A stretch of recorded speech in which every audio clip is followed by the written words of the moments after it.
In this video, I'm going to be teaching you why it's extremely important to learn Swahili verb extensions. Hi, my name is Karen Wanjiru Stringer, and I coach busy Swahili learners just like you on strategies of achieving fluency with minimal time commitment. Okay, so what exactly are verb extensions? Verb extensions are simply suffixes or things that we add at the end of an action word to change its meaning in relation to another person or another thing. Okay, that's wordy. So usually it's one or two letters, you put them at the end of the word and it changes the meaning of that word. Okay, so I'm going to demonstrate the power of those verb extensions and how much more difficult your life can be if you don't know how to work with them, right?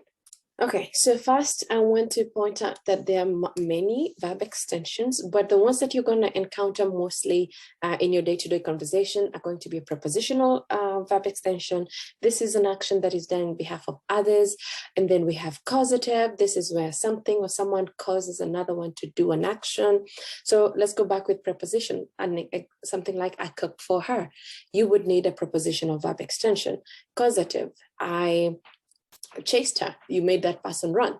And then reciprocal, we love each other. So that each other implies reciprocal nature of that verb. Okay, so the next part, I'm going to show you just how sometimes people learning Swahili will approach things that or action words that need verb extensions, but because they don't know how to work with them, it makes your life so much harder. Okay, so usually what do people do? They're like, okay, I know how to say pika. And then they'll go to Google Translate and see, oh, what is for? For is kwa. And then her is going to be yeye. So they will say, I cooked for her equals nilipika kwa yeye. And then they'll say something like, she read for me, alisoma kwa mimi. So even though as a native speaker, I might be able to understand that, it is not correct to use that. And besides, it's wordy, and we're trying to use as few words as possible when you're learning so that you're not stressing yourself out, okay? So this is where verb extensions come in, and they are very powerful. So up to this point, I'm assuming that if you're thinking about verb extension, you probably already know your verb structure. So you will know that you are going to be, let's use the first sentence. I cooked for her. So I is going to be ni, and then past tense, li. And then if you have a recipient of an action, that is going to be your object. And you know you're going to need your object infix. So instead of using this personal pronoun here, which we rarely need to do, we use the object infix, which is the okay? And then we have pick. Now, where is this for going to come from?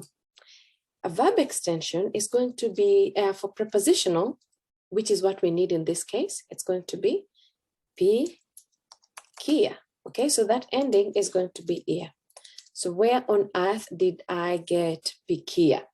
So like I said, we have multiple verb extensions, and in this case, prepositional, that is an action that was done in behalf of somebody else.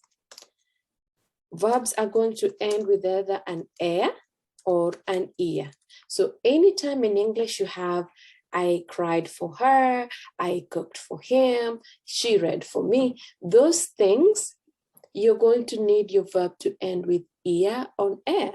And how do you know whether it's going to be ear or air? Look at the vowel in the verb. Okay, the middle vowel in the verb. Otherwise, we talk about the verb in the root, but I'm going to simplify it and just say it's usually the middle vowel in the verb, and it's going to determine. So for instance, pika, we're looking at this one, I. And if it's an I, it's an A, and it's an U, the verb extension is going to be ia, okay?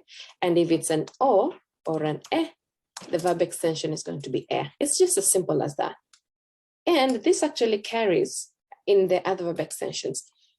So, nili, pikia. So the thing about the prepositional verb extension is that you're going to need your object infix. So how about I cook for her? Ni, li, because we have a her, we're going to need an object infix. Somea. this is I read for her, sorry. So, and the reason why this time it's an air, it's because we have this middle vowel here, and it's an O. And we said if it's an O or an A, it's going to end with an air.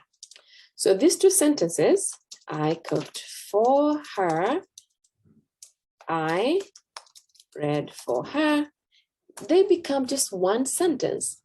Nili msomea and Nili mpikia.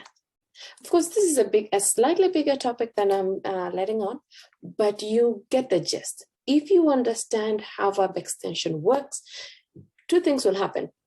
First of all, you reduce the amount of words that you need. And then if you encounter this in a written paragraph, you don't get confused. In fact, you know exactly what's going on. First of all, you know the subject is the first person speaking, I. And then you also know that they're dealing with a third party. And then you know that whatever action they did was done in behalf of that person.